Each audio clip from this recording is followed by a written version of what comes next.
My first guest tonight, a political columnist now serving as the chief creative officer for Turning Point USA, recently took a trip to Joe Biden's hometown of Scranton, Pennsylvania, to find out if anybody actually in the working class knows Joey from the block. Welcome to famous Scranton, Pennsylvania. Famous indeed for its paper companies, but also because Joe Biden was born here. In the 40s, Joe Biden lived here for a couple of years. Now, he's been in office for 47 years. The question is, what has Joe Biden done for Scranton, Pennsylvania?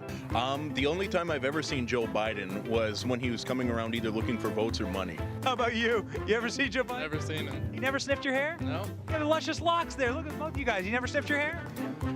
Funny story, he actually may have.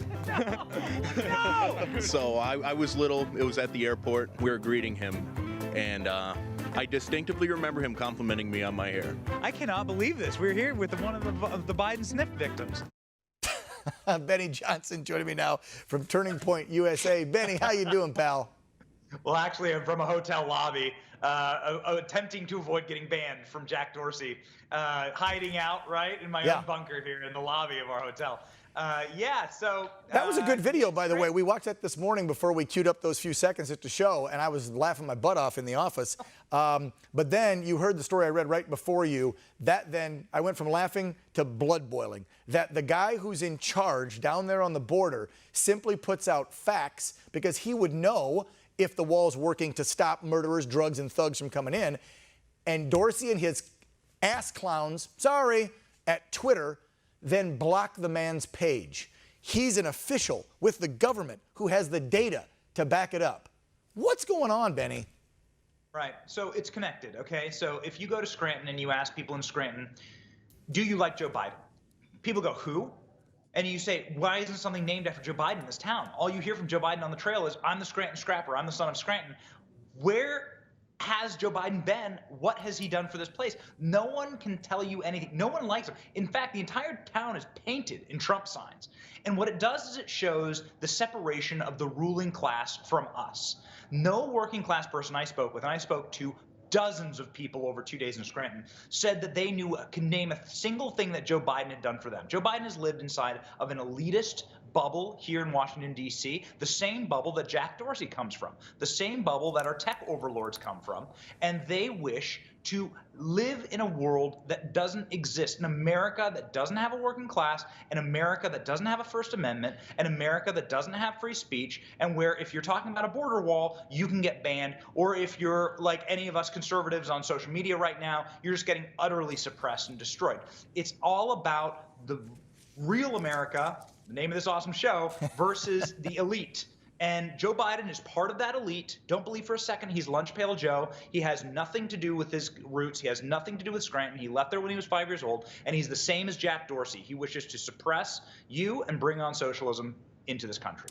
Yeah, you know, a lot of us were taught growing up in the Midwest, where I come from, and other states around this great nation, that you never forget where you come from. Or as my pops and others would put it, don't forget your upbringing, boy.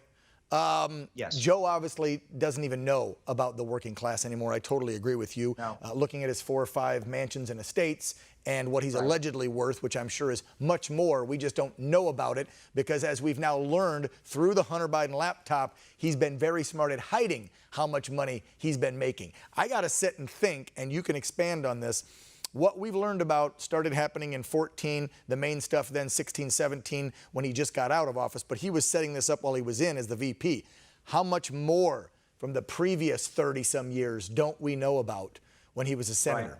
And how he was hiding this money. You hear the one voice recording, I think it was, from Hunter, where he's going off on Dad. He's either talking to himself or somebody else, saying he'd been supporting the family for years, and I won't make you give up half your salary like Pops does. I mean, this guy, how can he act like he knows what the working class of America has to deal with on a daily basis? Right. It truly is the question of 2020. We're a couple days away from an election cycle. And what you had in 2016 was an inflection point, a decision vector that the left could make to say that, wow, we are wildly out of step with real America. We are wildly out of step with the America that just slapped us and smacked us down and took our elite and took the smartest among us and our pollsters and told us no, told us that this isn't the America that we want. That didn't happen. unfortunately. And so now now they push even further to the cliff, and so now they are utterly the party of AOC. Joe Biden is just a Trojan horse for the radical socialists inside of his party.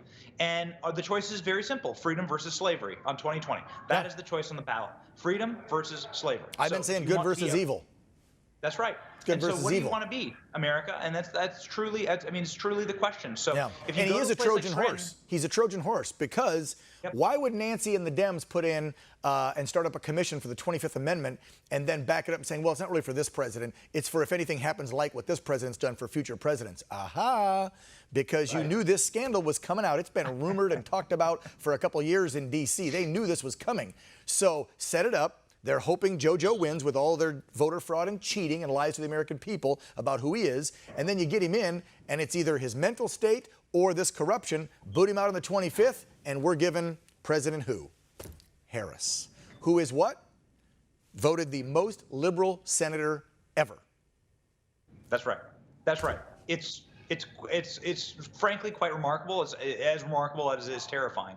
And if it wasn't such high stakes on the ballot, it would be an incredible thing to study as to what the takeover, the hostile takeover of the Democratic Party by their socialist wing. It's really utterly fascinating. But if you go to a place like Scranton, and you ask people on the street whether they want the Green New Deal or whether they want socialism, they emphatically tell you, what? Get out of here. Yeah. This would cripple our entire industry. This would turn the electric city into the dark city. We would go complete power out here because that's what's running this place. I'm from Midwest too.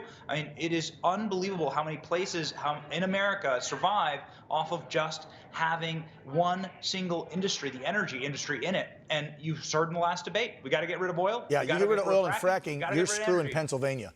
Forget it. Yep. Done. Not just Scranton. You're screwing Pennsylvania. I'm from Ohio, parts of Ohio. You're screwing it. Before they wrap us up, got to say this because I'll be a real reporter like the other ones on the lamestream media won't, and say it's not like President Trump knows what it's like to be middle class or low income because he grew up with the silver spoon. But here's the difference between him and Joey. Joey tries to play up to it and act like he knows.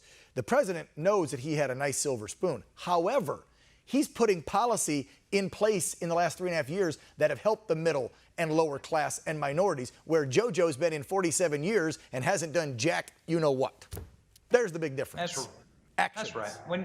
When you're a job creator and when you build buildings, you learn to deal with union workers. You learn to deal with people who work with their hands, the salt of the earth, and you learn to relate with those people. And so, frankly, it doesn't matter. I think it matters far less as to what station you are as to whether you're providing station for others. Joe Biden has only ever provided a single job and created a single job, and that's a bag man for his son Hunter to go around the world and smoke crack with hookers. Yeah. And so that's the single job that Joe's provided. And frankly, that's exactly what Hunter did. And so laugh or cry, it's the facts are the facts. He was having a heck of a good time.